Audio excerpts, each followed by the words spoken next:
اللہ کے رسول صلی اللہ علیہ وسلم نے فرمایا نبیوں کا ذکر کرنا یہ عبادت ہے، ذکر الانبیاء عبادہ، اور اسی حدیث کا اگلا جملہ وذکر الصالحین کفارہ، اللہ کے ولیوں کا ذکر کرنا یہ گناہوں کا کفارہ ہے۔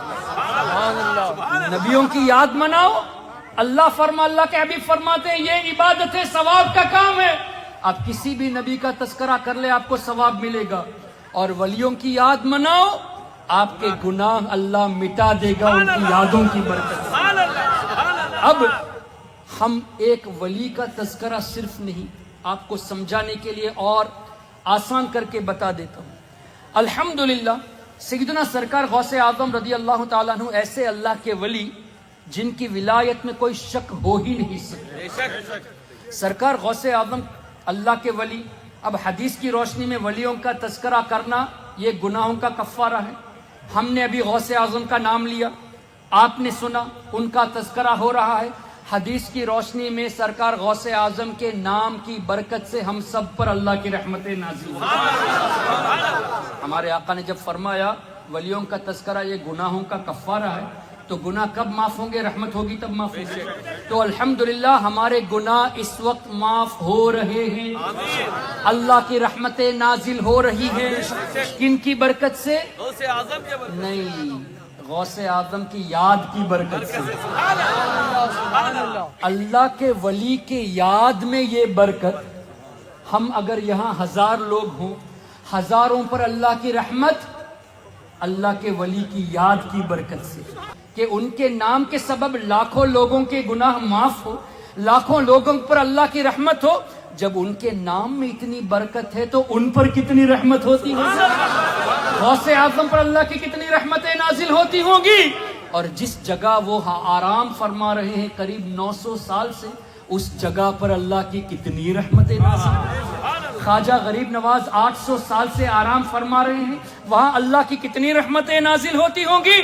یہی وجہ ہے ہم مزاروں پہ جاتے ہیں تو اللہ کے اولیاء کی بارگاہ میں جو رحمتوں کی بارش ہوتی ہے ان بارشوں میں سے کچھ قطرے حاصل کرنے کے لیے جاتے ہیں، اور تم ہمیں ان محفلوں سے روکتے ہو، مطلب اللہ کی رحمت سے روکتے ہو، اللہ کے حبیب کی حدیث سے روکتے ہو، اللہ کے اولیاء کے تذکرے سے روکتے ہو۔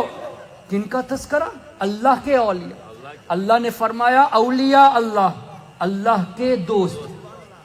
ہم اگر یہ دعویٰ کریں کہ ہم اللہ سے محبت کرتے ہیں یہ بہتر ہے، یا اللہ کہے میں فلاں سے محبت کرتا ہوں وہ بہتر ہے؟ جس کے بارے میں اللہ کہے میں فلاں کو محبوب رکھتا ہوں وہ بہتر ہے نا۔ تو اللہ نے اولیاء اللہ فرمایا، میرے دوست فرمایا، تو اللہ ان سے محبت فرماتا ہے۔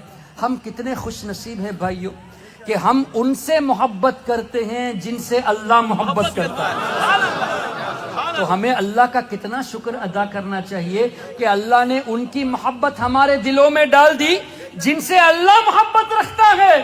اور جو ولیوں سے دور ہیں، دور کرتے ہیں، ان کو اپنے ایمان کی فکر کرنی چاہیے، اس لیے کہ اللہ جن سے محبت کرتا ہے ان اولیاء کی محبت ان کے دلوں میں نہیں ہے، تو ان کو اپنے ایمان کی فکر کرنی چاہیے۔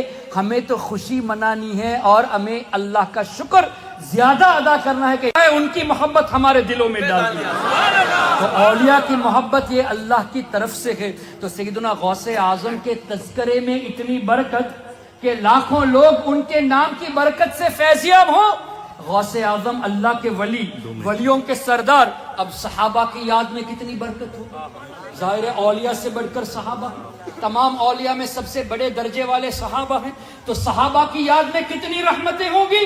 ان صحابہ میں سب سے افضل عشرۃ المبشرہ وہ 10 صحابہ کرام کا کیا مقام ہوگا؟ سعد، سعید، زبیر، طلحہ و ابی عبیدہ وابن عوف، عاشر الکرم، ثم الرضا عن ابی بکر وعن عمر وعن عثمان وعن علی۔ 10 صحابہ کرام پر کتنی رحمتیں نازل ہوتی ہوں گی، اور ان 10 صحابہ سے بڑھ کر حضرت مولا کائنات مولا علی مشکل کشا کے نام میں کتنی برکت ہے، ان سے بڑھ کر حضرت عثمان غنی کے نام میں کتنی برکت ہوگی، ان سے بڑھ کر حضرت فاروق اعظم کے نام میں کتنی برکت ہے، ان سے بڑھ کر سیدنا صدیق اکبر کے نام میں کتنی برکت ہے، اور تمام صحابہ سے بڑھ کر نبیوں کی یاد میں کتنی رحمت ہے، اور ہم تو نبیوں کے سردار کے ذکر میں بیٹھے ہیں، ہم پر کتنی رحمتیں نازل ہوتی ہیں۔